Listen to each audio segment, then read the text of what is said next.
கிருஷ்ணர் பிறந்ததுக்கு அப்புறம் கோபியர்கள் எல்லாரும் வந்து தினமும் வந்து அவர் எப்படியாவது அவரை முதல்ல பார்த்து விட வேண்டும் ஆர்வத்துல ஓடி வருவாங்களாம்.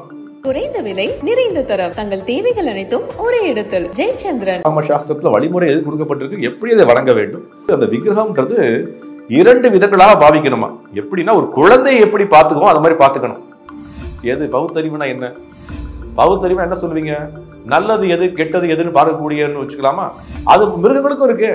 இந்த தேவகியினுடைய 8வது குழந்தை உன்னை கொல்லும்னு அவன் என்ன பண்றான்? உடனே வாழை எடுத்து தேவகியை வெட்ட போறான். பக்தி கதைகள், பக்தி பாடல்கள் மற்றும் ஆன்மீக சொற்பொழிவுகள் மூலம் உங்கள் ஆன்மாவை தூய்மைப்படுத்துங்கள். இன்றைய ஆலய ஆப்பை டவுன்லோட் செய்யவும். 2025ஆம் ஆண்டிற்கான உங்களின் ராசி பலன்களை யதார்த்த ஜோதிடர் செல்வி அவர்களை நேரில் சந்தித்து கேட்டு தெரிந்து கொள்ளலாம். இடம் எல்ஏ ஸ்டுடியோஸ், நுங்கம்பாக்கம், சென்னை. முன்பதிவிற்கு திரையில் தெரியும் எண்ணிற்கு வாட்ஸ்அப் செய்யவும். ஆன்மீக கிளிட்ஸ் நேயர்களுக்கு வணக்கம். தொடர்ந்து ஆன்மீக ரீதியாகவும் ஜோதிட ரீதியாகவும் நிறைய விஷயங்கள் கேட்டு தெரிஞ்சுட்டு இருக்கோம். அதில் இன்னைக்கு நம்ம யாரை பார்க்க போறோம்னா ஸ்ரீ ராமதாஸ், சேலத்தில் இருக்கிற இஸ்கான் டெம்பிள்ல இருந்து வந்திருக்காங்க. அவங்க கிட்ட நிறைய விஷயங்கள் கேட்டு தெரிஞ்சுக்கலாம். வாங்க. வணக்கம் சார். வணக்கம். எப்படி இருக்கீங்க? நல்ல சௌக்கியமா இருக்கு. கிருஷ்ணருடைய கருணை கண்டிப்பா. ஸோ எல்லாருமே சௌக்கியமா இருக்கணும். ஆமா, கிருஷ்ணருடைய கருணை எல்லாருக்குமே கிடைக்கணும். கண்டிப்பா. தொடர்ந்து எல்லாருக்குமே ஒரு விஷயம் வந்துட்டு மைண்டில் ஓடிட்டே இருக்கும். கோவில் அப்படின்னு சொன்னாவே கோயிலில் ரொம்ப முக்கியமான இடம் கருவறை அப்படின்னு சொல்லுவாங்க. கருவறையில் பார்த்தா வந்துட்டு சிலைகள் இருக்கும். கல்லால் வடிவமைத்த சிலை தான் எல்லா இடங்கள்லையும் இருக்கும். சிலர் வந்து அதுக்கு ரொம்ப முக்கியத்துவம் கொடுப்பாங்க. அதுக்கு ரொம்ப பக்தியாக போயிட்டு அதுக்கு எவ்வளோ கருவறையில் கூட நிறைய பேர் உள்ளே விட மாட்டாங்க. முக்கியமான ஆட்கள் தான் உள்ளே போக முடியும். சில பேர் ஒரு பார்டரை தாண்டி வர மாட்டாங்க. சிலர் என்ன சொல்லுவாங்க, அது கல் தானே அப்படிங்கிற ஒரு பேச்செல்லாம் வரும். ஸோ உங்களது கருத்து என்னன்னு சொல்லுங்களேன். என்னுடைய கருத்துன்னு சொல்றதை விட நம்மளுடைய சாஸ்திர கூட்டினுடைய கருத்து என்னன்னு நான் சொல்றேன். ஏன்னா அதுதான் நம்மளுடைய கருத்தா இருக்கணும். நம்மளுடைய ஒவ்வொருவருடைய கருத்துகளும் நம்ம கருத்துக்களை எடுத்துக்க ஆரம்பிச்சிட்டோம் அப்படின்னா ஆயிரக்கணக்கான கருத்துக்களா வந்துடும். அதுல வந்து உண்மை எதுன்னு புரிஞ்சிக்க முடியாது. இப்போ 2 விஷயங்கள் நான் சொல்லணும்னு ஆசைப்படுறேன். இந்த விக்கிரகங்கள்னு சொல்லக்கூடிய விஷயம் என்ன? இந்த அதாவது பேர் விக்கிரகம், அது பேர் விக்கிரகம்னு சொல்றோம் நம்மளுடைய சமஸ்கிருத பாஷையில விக்கிரகம்.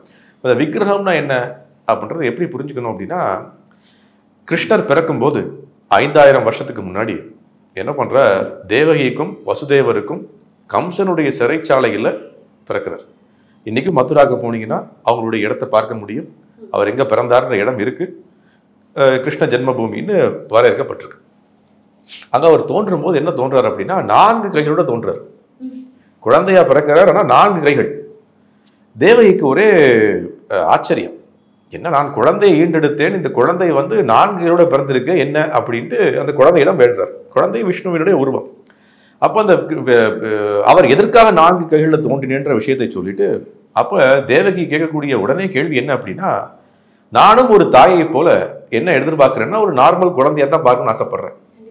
ஸோ அதனால என்ன பண்ணுங்க, இந்த குழந்தைய வந்து நீங்க நார்மல் குழந்தை மாதிரி 2 கைகளோட குழந்தைகள்லாம் எப்படி இருக்குமோ அந்த மாதிரி வர முடியாதா அப்படின்னு கேட்குறேன். அப்போ கிருஷ்ணர் அங்கே சொல்லக்கூடிய விஷயம் என்ன அப்படின்னா, அப்படித்தான் நான் வரப்போகின்றேன், உங்களுக்கு எதற்காக காட்டுகின்றேன் என்றால் நீங்கள் வந்து தவம் செய்து விரும்பியது விஷ்ணுவை மகனாக பிறப்பதற்கு, அதனால நான் இதோட பிறந்தேன் அப்படின்ற விஷயத்தை சொல்றேன். இதுக்காக நான் சொல்ல வரேன். அவர் அடுத்து சொல்லக்கூடிய விஷயம் என்ன, கிருஷ்ணருக்கு ஒரு பெயர் இருக்கு. என்ன அப்படின்னா பாவகிரகி ஜனார்தனா. பாவகிரகி ஜனார்தனன் அர்த்தம் அப்படின்னா ஜனார்தனன் ஜனங்கள், எந்த ஜனங்களுக்கும் அவர் வந்து அடையக்கூடிய நபர் தான் ஜனார்தனன். அவருக்கு தரக்கூடிய விஷயங்களை கேட்டு தரக்கூடிய நபர் தான் ஜனார்தனன். பாவகிரகி ஜனார்தனன் என்ன, வரக்கூடிய ஜனங்களுடைய பாவம் எப்படி இருக்கோ அதை பிரதிபலிக்கக்கூடிய நபர் தான் அவர். நான் போய் அங்க கிருஷ்ணர் இருக்கிறார், அதை கிருஷ்ணரை பார்க்கின்றேன், கிருஷ்ணரிடம் சேவை செய்ய காத்திருக்கின்றேன், அவருக்கு என்ன செய்யலாம்ன்ற ஆர்வத்துடன் இருக்கிறேன் அப்படின்னா அங்க இருக்கக்கூடிய விக்கிரகமும் கிருஷ்ணர் தான். அப்ப என்னாச்சு, அவர் என்ன சொல்றாரு, அப்ப அந்த பாவகிரகி ஜனார்தனா இருக்கிறதுனால நீங்க வந்து என்னை எப்படி விருப்பம்னு ஆசைப்படுறீங்களோ அதே மாதிரி நான் மாறுகின்றேன் அப்படின்னு தேவகிக்கு சொல்றார் கிருஷ்ணர். அதுதான் இங்கேயும் இங்க என்ன நடக்குது, நம்மளால வந்து கிருஷ்ணரையே வந்து ஒரு பெரிய விராட்ட ரூபம், அதே குருக்ஷேத்திரத்துல விராட்ட ரூபத்தை காட்டுறார் அர்ஜுனருக்கு. எவ்வளவு பெரிய ரூபம் அது, அந்த ரூபத்தை நம்ம கோயில வந்து வைக்க முடியுமா? வைக்க முடியாது. அப்ப கிருஷ்ணரை எப்படி கொண்டு வந்து வைக்க முடியும்னு அவர்கிட்டயே நம்ம வேண்டுறோம். கிருஷ்ணா, உன்னை நான் வணங்கணும்னு ஆசைப்படுறேன், உனக்கு சேவை செய்யணும்னு ஆசைப்படுறேன், உனக்கு ஏதாவது நான் செய்ய முடியாதான்ற ஆர்வத்தில் இருக்கேன். அப்போ அவர் என்ன சொல்றார், ஒரு விக்கிரக வழிபாடு என்னை பண்ண முடியும், அதற்கு வழிமுறையும் கொடுக்குறார். ஆகம சாஸ்திரத்தில் வழிமுறை எது கொடுக்கப்பட்டிருக்கு, எப்படி அதை வணங்க வேண்டும். என்ன பண்றோம், அதை நீங்க ஒரு கல்லா சொல்றீங்க, கல்லோ ஒரு படமோ அல்லது ஒரு உருவமோ அல்லது ஒரு சிற்பமோ வைக்கிறோம். அப்ப என்ன ஆகுது, அதனுடைய வேத மந்திரங்கள் என்ன சொல்லப்படுறோம், அந்த கிருஷ்ணரையோ அந்த கடவுளையோ அந்த சிலைக்குள்ள வந்து தங்கியிருக்கும்படி வேண்டுகின்றோம். இன்னைக்கு உதாரணத்துக்கு நீங்க உங்க வீட்டுக்குன்னே அழைக்கிறீங்க, நான் வந்து ஒரு கெஸ்டா வரேன், நீங்க என்ன சொல்றீங்க, கண்டிப்பா வரணும் கண்டிப்பா வரணும்ன்றீங்க. ஓகே, அவங்க அழைச்சாங்க, நானும் வரேன்.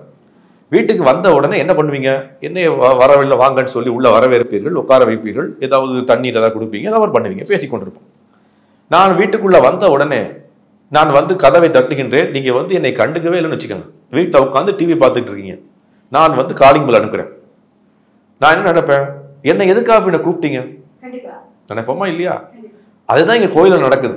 கோயில் என்ன பண்றோம், ஒரு விக்கிரகங்களை பிரதிஷ்டை செய்து விட்டோம், பிராண பிரதிஷ்டை செய்து விட்டோம். என்ன எதுக்காக பிராண பிரதிஷ்டை செய்யறோம், பகவானை தினமும் வணங்கணும், பகவானை நேரில் பார்க்க முடியவில்லை, அவர் இருக்கக்கூடிய கோலோக வைகுண்டமோ வைகுண்டத்தில் அவர் இல்லை, அதை போய் பார்க்க முடியல, அதனால இங்க நான் பார்க்க முடியாதான்னு ஒரு ஏக்கத்துல வினவினோம், அதற்காக வந்திருக்கிறார் அவர். வந்த முதல் நாள் மட்டும் கும்பாபிஷேகம் பிராண பிரதிஷ்டை ரொம்ப அழகா நடக்குது. அதற்கப்புறம் வழிபாட்டு சரியில்லை, யாரும் அதை கண்டுக்கிறதே இல்லை, பூட்டியே இருக்கு, பூஜை புரஸ்காரங்கள் நடப்பதில்லை, அவருக்கு செய்ய வேண்டிய நைவேத்தியங்கள் செய்யப்படவில்லை. அப்ப அவர் என்ன பண்ணுவார், திருப்பி மறுபடியும் அது கல்லாக மாறிவிடும். ஓகே, அப்ப ரெகுலரா வந்து இந்த பூஜை புனஸ்காரம் அதுதான் முக்கியம். அப்ப என்ன அர்த்தம் அப்படின்னா, அவர் என்ன சொல்றார், நீ அதே தான் உதாரணம், குழந்தை இருக்கு வீட்டுல, குழந்தை எப்படி பார்த்துக்கணும், இதுதான் ஒரு விஷயம். என்ன அப்படின்னா சாஸ்திரம் என்ன சொல்றது, அந்த விக்கிரகம்ன்றது 2 விதங்களாக பாவிக்கணுமா. எப்படின்னா, ஒரு குழந்தையை எப்படி பார்த்துக்குவோம் அந்த மாதிரி பார்த்துக்கணும். நான் வந்து இதற்கு முன்னாடி வேலையை பார்த்து கொண்டிருக்கும்போது துபாயில் பேங்க்ல இருக்கும்போது என்ன பண்ணுவோம் அப்படின்னா, எங்களுடைய பேங்க் மேனேஜரை பார்த்துருக்கேன். பேங்க்ல என்ன பண்ணுவாங்கன்னா, சில பெண்கள் அவங்க வந்து என்ன பண்ணுவாங்கன்னா, ஒரு கேமரா வச்சிருப்பாங்க, ஃபோன், வீட்டில் வந்து குழந்தைய பிறந்திருக்கும், குழந்தைய பார்த்துக்கிறதுக்கு யாராவது ஒரு பெண்மணியை வச்சிருப்பாங்க. அந்த பெண்மணி ஒழுங்கா குழந்தைய பார்த்துக்கிறாங்களான்னு பார்த்துக்கிறதுக்காக ஒரு வீடியோ கேம் மாதிரி வச்சு எப்போதும் பார்த்து கொண்டே இருப்பாங்க. தாயினுடைய ஏக்கம் என்ன, என்னுடைய குழந்தை சரியாக பராமரிக்கப்படுதான்ற ஏக்கம் இருக்குமா இல்லையா? அதே தான் அங்கேயும். நாம் என்ன பண்ணிட்டோம், வீட்டுக்குள்ளேயோ அல்லது கோவிலுக்குள்ளேயோ ஒரு விக்கிரகங்களை கொண்டு வந்துட்டோம், வீட்லயும் வச்சு வணங்குறோம். வீட்டுல என்ன பண்றோம், ஒரு படத்தை கொண்டு வந்துட்டோம், ஒரு விக்கிரகத்தை கொண்டு வந்துட்டோம், வணங்குறோம். அப்படின்னா அந்த விக்கிரகத்துக்கு நாம் என்ன பண்ணணும்ன்ற எண்ணம் எனக்கு எப்போதும் தோன்றிக்கொண்டே இருக்கணும். காலையில் என்ன வணங்குவது, குழந்தைக்கு என்ன பண்ணும், குழந்தை அழும் இல்லையா, காலைல பால் கொடுக்கணும், ஏதாவது பழங்கள் கொடுக்கணும், ஏதாவது சாப்பிட்றதுக்கு பானம் கொடுக்கணும். நாம கடவுளுக்கு மட்டும் ஒன்றும் கொடுக்கறதே இல்லை. நாம போய் என்ன பண்றோம், என்ன நினைக்கிறோம் அப்படின்னா, நான் போய் நிற்கணும், நான் ஒண்ணுமே பண்ண மாட்டேன், ஆனா கேட்டதை கடவுள் செய்யணும். இது எப்படி இருக்கு அப்படின்னா, எந்த பலனும் செய்யாமல் எனக்கு ஏதாவது கிடைக்காதான்ற ஒரு ஏக்கத்துல வாழ்றது தான் இது. கண்டிப்பா மனிதர்களோட இயல்பு அதுதான். இயல்பு அது, அதுதான் மாற்றணும்ன்றேன். அதுக்கு தான் இங்க வந்திருக்கோம். இந்த உலகமே அமைக்கப்பட்டதே நம்மளை மாற்றிக்கொள்வதற்காக தான் வந்திருக்கோம். இது ரீஹாபிலிட்டேஷன் சென்டர், இது ரீஹாபிலிட்டேஷன் சென்டருக்காக தான் கடவுள் இங்க அமைச்சிருக்காரு. அதுதான் துக்காலயம் அசாஸ்வதம்னு பகவத்கீதை சொல்றாரு. என்ன அப்படின்னா, துக்கம் மிகுந்த இடம், உங்களை ரீஹாபிலேட் பண்றதுக்கு தான் அமைச்சிருக்கேன், ரீஹாபிலேட் ஆயிக்கங்கன்றாரு. நாம என்ன பண்றோம், ரீஹாபிலேட் ஆக மாட்டோம், நிக்கிறோம். அப்ப இது என்ன இன்னொரு விஷயம் என்ன, மரியாதை கொடுக்கணும், அந்த விக்கிரகங்களுக்கு மரியாதை கொடுக்கணும். எப்படி சாஸ்திரம் சொல்றது அப்படின்னா, ஒண்ணு வந்து அதை குழந்தையாக பாவிக்கணும், குழந்தைக்கு செய்ய வேண்டிய அனைத்து விஷயங்களையும் செய்ய வேண்டும். 2வது என்ன, ஒரு அரசனை போல வந்து மரியாதை கொடுக்க வேண்டும். அரசனுக்கு எப்படி மரியாதை கொடுப்போம், இப்ப உதாரணத்துக்கு எங்க வீட்டுல அரசன் வந்திருக்காருன்னா எப்படி இருப்போம், நம்ம எழுந்து நின்று மரியாதை கொடுப்போம். அவருக்கு என்ன பண்ணலாமா, அவரை திருப்திப்படுத்த முடியும், அவர் சந்தோஷப்பட்டாரா, உங்களுக்கு சந்தோஷமா 4 பேர்கிட்ட கேட்போம், அவர் போறதுக்கு அப்புறமும் கேட்போம் அவர் சந்தோஷப்பட்டாரான்னு. கண்டிப்பா. ஆனா இங்க மட்டும் என்ன பண்றோம், கடவுள் வீட்டுக்குள்ள கொண்டு வந்துட்டோம், ஒரு விக்கிரகம் வச்சிருக்கோம், வழிபாடு நடத்துறோம், அதை கண்டுக்கிறதே இல்லை. அப்ப என்ன உதாரணம் பாருங்க, அதுக்கு எப்படி சொல்றப்பட்டிருக்குன்னா, இன்னைக்கு சட்டம் இருக்கு, நம்ம நாட்டுல சட்டம் எப்படி இருக்குன்னா, ஒரு கோர்ட்டுக்கு போறீங்க, கோர்ட்ல ஜட்ஜுக்கு உங்களுக்கு முதுகை காட்டக்கூடாது, சட்டம் இருக்கு. இன்னைக்கு கடவுளுக்கு முன்னாடி முதுகை காட்டுறோம், கடவுளுக்கு முன்னாடி கை தட்டி விளையாண்டுட்டு இருக்கோம், சிரிச்சு விளையாடுறோம். இதெல்லாம் கோர்ட்ல பண்ண முடியுமா? கோர்ட்ல இன்னைக்கு போனீங்க அப்படின்னா முதுகை காட்டினீங்கன்னா தண்டனை, சட்டப்படி யாரும் பண்றது இல்லை, ஜட்ஜுகள்லாம் கொஞ்சம் இதா இருக்காங்க, சட்டம் எழுதப்பட்டிருக்கு. அப்ப ஒன்றுமே இல்லாத என்ன, ஒரு குறிப்பிட்ட காலத்துல ஒரு ஜட்ஜாக இருக்கக்கூடிய நபருக்கு அவ்வளவு பெருமை, அவ்வளவு ஒரு உயர்ந்த மரியாதை. ஆனால் இந்த பிரபஞ்சத்துக்கே அதிபர் அவர் தான், அரசனா இருக்க. அரசனுக்கு என்ன வேலை, இந்த அடிக்கடி சொல்லுவேன், என்ன அப்படின்னா, எக்கச்சக்கமான பிரபஞ்சங்கள் இருக்கு, அந்த ஒரு பிரபஞ்சத்துக்குள்ள ஏதோ ஒரு மூலையில இருக்கு இந்த பூமி. அந்த பூமியில ஏதோ ஒரு மூலையில இருக்கும் நம்ம சென்னை. அந்த சென்னையினுடைய ஒரு தலைநகரத்துல ஒரு அமைச்சரா ஒருத்தர் இருக்கார், ஒரு மகானா இருக்கார் ஒருத்தர், அவருக்கே அவ்வளவு மரியாதை. அதுவும் 5 வருஷம் தான் அவருடைய பதவியே. கண்டிப்பா நிரந்தரம் கடவுள் அவர் தான், எப்பொழுதும் பிரபஞ்சத்துக்கே கடவுள் அவர் தான், அவருக்கு எவ்வளவு மரியாதை கொடுக்கணும். அப்ப இந்த விக்கிரகங்கள் என்ன அப்படின்னா, கடவுளுடைய உருவம், கடவுளை பாவிக்கக்கூடிய நமக்கு வந்து அதனுடைய ஒரு அன்பை பரிமாற்றம் செய்யக்கூடிய ஒரு வஸ்துவாக நம்ம பார்க்க வேண்டும். ஸோ ராதே கிருஷ்ணா அப்படின்னு சொன்னாலே கிருஷ்ணர் ஓடி வந்துடுவார்.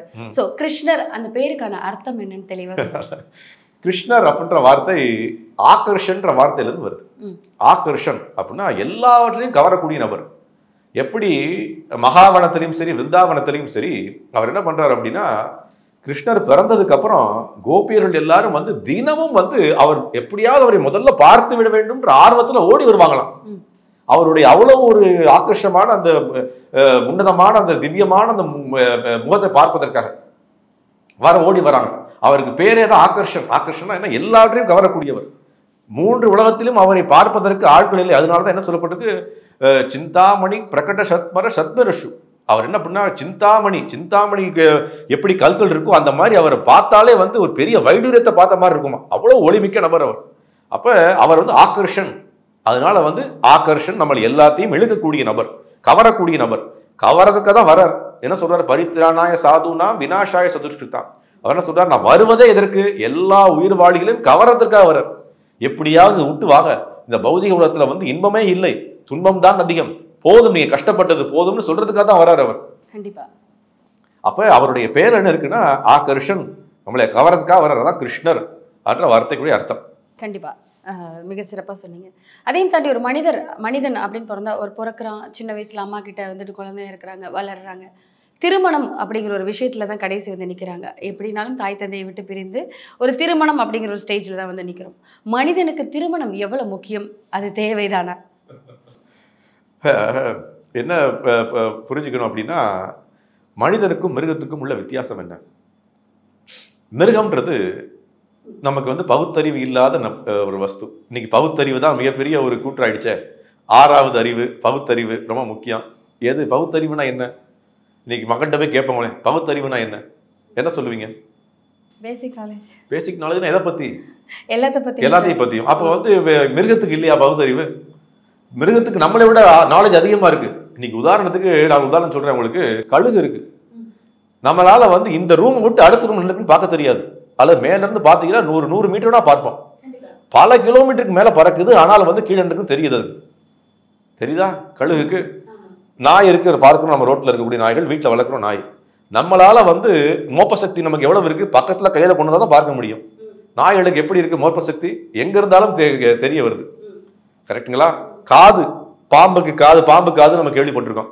நடந்து போனாலே பாம்பு காதுக்கு நம்ம காதல விழுகிறது. நமக்கு அவ்வளோ காதல் இல்லை. பின்ன என்ன நம்ம மனிதனுக்கும் உள்ள மிருகத்துக்கும் உள்ள வித்தியாசம்? பகுத்தறிவு. என்ன பகுத்தறிவு? அவங்களுக்கும் நம்மளை போல அறிவர்களுக்கு பகுத்தறிவு என்ன சொல்லுவீங்க? நல்லது எது கெட்டது எதுன்னு பார்க்கக்கூடியன்னு வச்சுக்கலாமா? சரிங்களா? அது மிருகங்களுக்கும் இருக்கு. இன்னைக்கு உதாரணத்துக்கு ஒரு கன்றுக்குட்டி வந்து ஒரு தாய் பசு கன்றை ஈண்டெடுத்துச்சு, நீங்க போய் தொட போனீங்கன்னா என்ன பண்ணும்? முட்டை வரும். எதுக்கு முட்டை வருது? ஆமா, அது அதோட குழந்தை சார். அதுதான் விஷயம். அப்ப நல்லது எது தீயதுன்னு அதுக்கும் தெரியுது. அப்ப பகுத்தறிவு நமக்கு என்ன கிடைச்சது? பகுத்தறிவு. இப்ப என்ன விஷயம்னா, இதுதான் நம்ம புரிஞ்சுக்கல. நமக்குலாம் யாரும் பகுத்தறிவை சொல்லி கொடுக்கல. பகுத்தறிவு பகலவன் நிறைய பேர் வந்தாலும் பகுத்தறிவு நமக்கு தெரியல. என்ன அப்படின்னா, பகுத்தறிவுனா என்ன அப்படின்ற விஷயம் புரிஞ்சுக்கணும். முதல்ல என்னன்னா, தர்மம் ஹீன பசுபிர் சமானாம்னு சாஸ்திரம் சொல்லுது.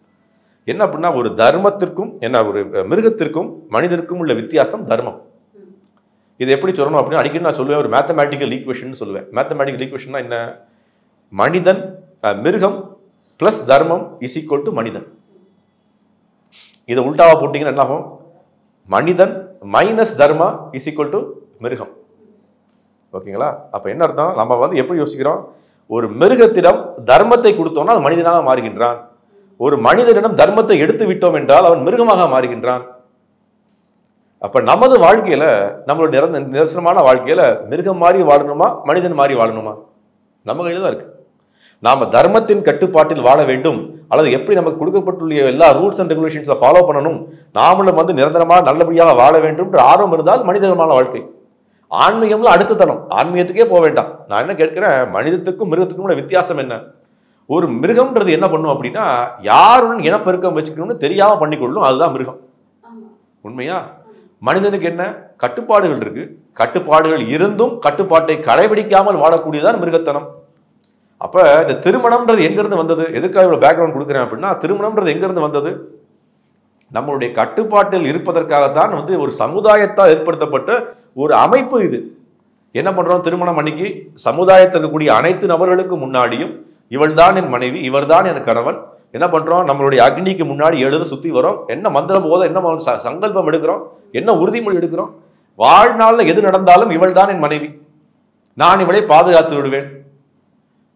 அவர் என்ன யோசிக்கிறாங்க, என்ன நடந்தாலும் சரி இவர் தான் என் கணவன், நாங்கள் எதை விட்டு விட்டு செல்ல மாட்டோம். உறுதிமொழி எடுத்திருக்கோம் 5 நிமிஷத்துக்கு முன்னாடி 10 நிமிஷத்துக்கு முன்னாடி, உடனே வெளில வந்து டிவோர்ஸ் வாங்குறோம். இதுதான் நடந்தது. அங்க எங்க நடந்தது அப்படின்னா, கம்சனுடைய திருப்பி பாருங்க, திருப்பி மறுபடியும் எதுக்கு போறேன் அப்படின்னா, வரலாற்று கூற்றுகள் நமக்கு எல்லாம் சொல்லிக் கொடுக்குது. என்ன அப்படின்னா, தேவகிக்கும் வசுதேவருக்கும் திருமணம் நடக்குது. திருமணம் நடந்து தேவகியுடைய அண்ணன் தான் கம்சன். கம்சன் என்ன பண்றான் அப்படின்னா, தங்கையை கொண்டு வந்து அவங்க வீட்டில் விடுறதுக்காக வரான். யாரோட வீட்டில்? வசுதேவரோட வீட்டில் விடுறதுக்காக வரான். அண்ணன் பண்ணக்கூடிய விஷயம். அப்ப என்ன நடக்குது அப்படின்னா, இப்பதான் வந்து எடுத்திருக்கோம், சங்கல்பம் எடுத்திருக்கோம், நான் பாதுகாப்போம்னு சங்கல்பம் எடுத்திருக்காரு. ஆனால் உடனே அஸ்ரி கேட்குது மேல இருந்து. என்ன அஸ்ரி? இந்த தேவகியினுடைய 8வது குழந்தை உன்னை கொல்லும்னு. அவன் என்ன பண்றான், உடனே வாளை எடுத்து தேவகியை வெட்ட போறான். உடனே வசுதேவர் என்ன பண்றார், இப்பொழுதுதான் வந்து நான் வந்து உறுதிமொழி எடுத்தேன் என் மனைவியை பாதுகாப்பேன் என்று. எப்படி பாதுகாக்க போறேன்? அப்ப திருமணம்ன்றது என்ன அப்படின்னா, நமக்கு ஒரு கடமையை உருவாக்குகின்றது. மிருகங்களுக்கு கடமை இருக்கா? மிருகங்களுக்கு கடமை இல்லை. என்ன பண்ணும்? நினைத்தது போல் வாழ்ந்து கொள்ளும். இன்னைக்கு ஒரு உதாரணத்துக்கு, ஒரு பசுமாடு காலையில் எந்திரிக்கும், என்ன பண்ணும்? முதல்ல உணவு எங்கன்னு தேடும். உணவு சாப்பிட்ட அப்புறம் என்ன பண்ணும்? அடுத்ததுக்கு அப்புறம் எங்க உறக்கமிடலாம் தேடும். உறக்கமிட்டதுக்கு அப்புறம் என்ன தோன்றும்? எங்கேயாவது இனப்பெருக்கம் பண்ண முடியுமான்னு யோசிக்கும். கரெக்டுங்களா? இப்ப இந்த 3க்கும் எது தேவை? எதுக்கு போராட வேண்டியிருக்கு? என்ன போராட்டம்? அடுத்த மாடுடன் சண்டையிட்டால் தான் உணவு கிடைக்கும், அடுத்த மாடுடன் சண்டையிட்டால் தான் உறங்க முடியும், அடுத்த மாடு சண்டையிட்டால் தான் இனப்பெருக்கம் செய்ய முடியும். உண்மையா? அப்ப இந்த 4 விதமான வேலைகளை தான் நாம் என்ன பண்றோம், வாழ்க்கையில பண்ணி கொண்டிருக்கோம். நாம் என்ன பண்றோம்? நமக்கும் வந்து உணவு தேவை, நமக்கும் உறக்கம் தேவை, நமக்கும் இனப்பெருக்கம் தேவை. நாம் என்ன பண்றோம்? 4வது அதுக்கு தான் படிப்பு, வேலை, இதெல்லாம். ஏன்னா பணம் இருந்தாலும் மீதி 3ஐயும் பண்ண முடியும். அப்ப நமக்கும் மிருகத்துக்கும் உள்ள வித்தியாசம் என்ன? ஒரு வித்தியாசம் இல்லை. அப்ப நம்ம எப்படி வாழணும்? தர்மத்திற்கு கட்டுப்பட்டு வாழ்ந்தோம் என்றால் அப்பொழுது நமது வாழ்க்கை மனித வாழ்க்கையாக மாறுகின்றது. ஆன்மீகம்லாம் அதுக்கப்புறம். அப்ப அதற்கு ஒரு முக்கியமான விஷயம் என்ன அப்படின்னா, எப்படி வாழ வேண்டும், திருமணம் செய்து கொள்ள வேண்டும், நமது கடமைகள் என்ன, எப்படி நம்ம மனைவியை பாதுகாக்க வேண்டும், குழந்தைகளை பாதுகாக்க வேண்டும், அவருடைய பெற்றோர்களை எப்படி பாதுகாக்க வேண்டும், இதெல்லாம் நீ விட்டு போச்சு. மேற்கத்திய கலாச்சாரத்துக்கு போங்க. மேற்கத்திய கலாச்சாரத்தில் என்ன நடக்குது? கணவன் மனைவின்ற ஒரு இதுவே கிடையாது. நம்ம வந்து மிருகம் போல வாழ்ந்து கொண்டிருக்கோம். அப்ப என்ன ஆகும்? கடைசியில உதாரணத்துக்கு யோசிச்சு பாருங்களேன், அங்க இன்னைக்கு வந்து அவங்க என்ன வருத்தப்படுறாங்க அப்படின்னா, குடும்பம்ன்ற ஒரு அட்மாஸ்பியரே விட்டு போச்சு. இன்னைக்கு இந்தியாவில் இருக்க கலாச்சாரம் என்று கலாச்சாரத்தினுடைய மிக உயர்ந்த நிலை என்னன்னா குடும்பம். குடும்ப கலாச்சாரத்தினுடைய மிக சிறிய இடம் தான் இந்த குடும்பம் இல்லாமல் வாழ்வது. உண்மையா? இன்னைக்கு அவங்க என்ன நடந்தது பாருங்க. இன்னைக்கு உதாரணத்துக்கு சொல்றேன், அமெரிக்கால என்ன நடக்கும்ன்ற விஷயம் பாருங்களேன். இதுதான் நம்ம புரிந்து கொள்ள மாட்டேங்கிட்டோம் மேற்கத்திய கலாச்சாரத்தினுடைய ஒரு சீர்குலை. என்ன அப்படின்னா, அமெரிக்காவில் இன்னைக்கு என்ன நடக்குது அப்படின்னா, திருமணமே கிடையாது. அவங்க வாழ்ந்து கொண்டிருக்கிறார், இஷ்டம் போல வாழ்ந்து கொண்டிருக்கிறார்கள். 40, 45 வயது, 50 வயது, 60 வயது ஆனதுக்கு அப்புறம் உடலில் இருக்கக்கூடிய எல்லா உறுப்புகளும் தேய்ந்து போய்விடும். உண்மையா? நம்முடைய புலன்கள் எல்லாம் குறைந்து போய்விடும். கண்ணு கொஞ்சம் கம்மியாகும், காது கம்மியாக கேட்கும். நம்முடைய உடலும் நம்ம வந்து வயதானதுக்கு அப்புறம் எப்படி இருப்போம் எல்லாருக்கும் தெரியும். அதுக்கப்புறம் புலன்தத்தில் ஈடுபட முடியல, இனப்பெருக்கம் பண்ண முடியல, நமக்கு திருமணமும் பண்ணல. நம்மளை யாரு பாதுகாக்க போறா? இங்க எப்படி இருக்கு? நமக்கு 50 வயது 60 வயசு ஆச்சுன்னா நம்ம பையன் பாதுகாப்பான்ற ஒரு ஆர்வமா இருக்கு. அவன் பாதுகாப்பானா இல்லையான்னு அடுத்த விஷயம். அட்லீஸ்ட் அவன் பாதுகாப்பான்ற ஒரு எண்ணம் இருக்கு. அது ஏன் பாதுகாக்க மாட்டேங்கிறான்? இங்கேயும் நீங்க உங்க தந்தை தாயை பாதுகாக்கவில்லையே. நீங்க அவங்களெல்லாம் விட்டுட்டு தான் இங்க வந்திருக்கீங்க சென்னையில வேலை பார்க்கறதுக்கு, அல்ல அமெரிக்காவுக்கு போறீங்க. உங்களுடைய பையன் என்ன பார்க்கிறான் அப்படின்னா, நீங்கள் உங்களுடைய தந்தை தாயை பாதுகாக்கணும், நான் உங்களை பாதுகாக்கணும் தான் ஓல்டேஜ் உங்களை போடுறான். உண்மையா? அப்ப குடும்பம்ன்றது, கூட்டு குடும்பமா இருக்கட்டும், குடும்பம்ன்றது ரொம்ப முக்கியமான விஷயம். எதுக்காகனா வரும் குழந்தைகளுக்கு ரொம்ப முக்கியம். இன்னைக்கு அதெல்லாம் விட்டுட்டோம். இன்னைக்கு என்ன பண்ணிட்டோம் அப்படின்னா, திருமணமே தேவையில்லை. அந்த திருமணத்துல வரக்கூடிய ஒரு விஷயம் பாருங்க, கடவுள் எதுக்கு திருமணத்தை படைத்தார்? நல்ல விஷயம் யோசிச்சு பாருங்களேன். அவருடைய வேலை என்ன? பல ஆத்மாக்களை இந்த ஊருக்குள்ள கொண்டு வரணும். எதற்காக? அவள் திருந்தி வாழ்வதற்காக. அதற்கு ஒரே வழி என்ன? இனப்பெருக்கம் தான், இல்லையா? இனப்பெருக்கம் மூலியமாக பல ஆத்மாக்கள் இந்த உடலுக்குள்ள வரப்போகுது, இந்த ஊருக்குள்ள வரப்போகுது, இந்த உலகத்துக்குள்ள வரப்போகுது. அப்ப நாம் என்ன பண்ணிட்டோம் இன்னைக்கு? அந்த புலன் திருப்தின்றது எதுக்காக கொடுத்திருக்காருன்னா, அந்த புலன் திருப்தி இருந்தால்தான் நீங்கள் அது பண்ணுவீர்கள்ன்றதுக்காக. அதனால வந்து பல ஆத்மாக்கள் வர முடியும்ன்றதுக்காக நாம் என்ன பண்ணிட்டோம்? அதை கட் பண்ணிட்டோம். இன்னைக்கு புலன் திருப்தி மட்டும் போதும், அது எனக்கு வேண்டாம். குழந்தை இருந்தா பிரச்சனை, குழந்தை இல்லாமல் எப்படி புலன் ஈடுபடுவது? இதுதான் பண்ணிக்கொண்டிருக்கோம். அப்ப அதுலதான் என்னாகும்? வெவ்வேறு விதமான வியாதிகள், வெவ்வேறு விதமான உபாதைகள், வெவ்வேறு விதமான மனக்கசப்புகள், வெவ்வேறு விதமான எல்லா விதமான சீர்குலைவு. அப்ப என்னைக்குமே வச்சுக்கங்களேன், traditional system had a better system. நான் அடிக்கடி சொல்லுவேன், நம்மளுடைய பாரம்பரியமான வாழ்க்கை முறையில் சொல்லி கொடுத்தது எல்லாமே சரியாக தான் சொல்லி கொடுத்துருக்காங்க. நாம் என்ன பண்ணிட்டோம், மேற்கத்திய கலாச்சாரம் நமக்கு நிறைய தெரியும்ன்ற ஒரு மமதையில் சில விஷயங்களை செய்கிறோம். அது பின்னாடி விளைவுகள் நமக்கு புரிய வரல. அதனால திருமணம்ன்றது ரொம்ப ரொம்ப ரொம்ப முக்கியம். இன்னைக்கு வந்து அதை சின்ன வயசுலேயே பண்ணி, சின்ன வயசுல நான் வந்து குழந்தை திருமணத்தை சொல்லலை, நான் என்ன சொல்ல வரேன், தகுந்த வயதிலேயே வந்து திருமணம் செய்து கொள்ள வேண்டும். இன்னைக்கெல்லாம் 35 வயசு 40 வயசு வரைக்கும் பெண்கள் திருமணம் செய்து கொள்ளாமல் இருக்கிறார்கள், ஆண்கள் திருமணம் செய்து கொள்ளாமல் இருக்கிறார்கள். அப்புறம் என்ன நடக்குது, அவங்களுக்கு குழந்தை மகப்பேறு கிடைக்க மாட்டேங்குது. அதற்காகத்தான் இந்த எல்லாம் வந்து இந்த ஐவிஎஃப் சென்டர்ஸ் எல்லாம் நடந்துட்டு இருக்கு. அது ஒரு பெரிய வணிகமாக மாறியாச்சு. எல்லாம் நீங்க பாருங்க, எங்கடி எப்படி கை வச்சாலுமே எல்லா இடத்துலையும் ப்ராப்ளம் இருக்கு. நாம் என்ன பண்றோம், எப்படி அதை சால்வ் பண்ணணும்னு தெரியல, ஒரு ப்ராப்ளத்தை கிரியேட் பண்ணிட்டு சால்வ் பண்ண தெரியாம துடிச்சிட்டு இருக்கோம். அதனால பெஸ்ட் வந்து கடவுள் விட்ட ஒரு பாதையை கடைபிடித்து, கடவுள் நமக்கு ஈடு கொடுத்த நல்ல விஷயங்களை கடைபிடித்தாலே நாம வந்து இன்பமயமாக இருப்போம்ன்றதான் முக்கியம். 2025ஆம் ஆண்டிற்கான உங்களின் ராசி பலன்களை யதார்த்த ஜோதிடர் செல்வி அவர்களை நேரில் சந்தித்து கேட்டு தெரிந்து கொள்ளலாம். இடம் எல்ஏ ஸ்டுடியோஸ், நுங்கம்பாக்கம், சென்னை. முன்பதிவிற்கு திரையில் தெரியும் எண்ணிற்கு வாட்ஸ்அப் செய்யவும். மந்திரங்கள், பக்தி கதைகள், வேதங்கள், பக்தி பாடல்கள் மற்றும் ஆன்மீக சொற்பொழிவுகள் மூலம் உங்கள் ஆன்மாவை புனிதப்படுத்துங்கள். இன்றே ஆலயா ஆப்பை டவுன்லோட் செய்யவும். இப்போது ஆப் ஸ்டோர் மற்றும் பிளே ஸ்டோரில் அவைலபிளாக உள்ளது. Step into the world of redefined elegance with Vivo V40e. Buy now.